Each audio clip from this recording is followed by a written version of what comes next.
За 15 на дена треба да започне бербата на сината слива која во источниот регион зафаќа површина од неколку стотици хектари.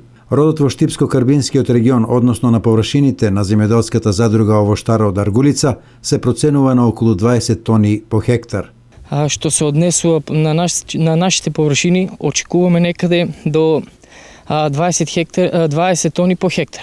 За разлика од Штипско, во Малешевијата родот потврли, односно беше уништен од пролетните мразеви, поради што не се знае какви ќе бидат условите на пазарот. Остануваше ова година да видиме што би се дешавало со пласманот, бидејќи знаеме дека на поисточниот дел на Македонија, односно горе Малешевијата, оваа година е во лоша, катастрофална лоша состојба. Значи има големи измрзнувања, потоа ги погоди исто невреме со град некои олуи, така да таму количините или површините се уништени, скоро и запоставени, бидејќи во земјоделието со еден мал кикс се одма спаѓаш на дното.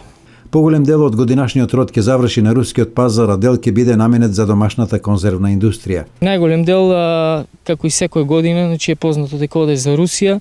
Меѓутоа ќе пробаме ова година некои мали количини, до 50 на тона да направиме некој готов производ, дали тоа ќе биде компот, дали ќе некои мали количини на значи такви, готови производи кои што ќе бидат во пастеризација.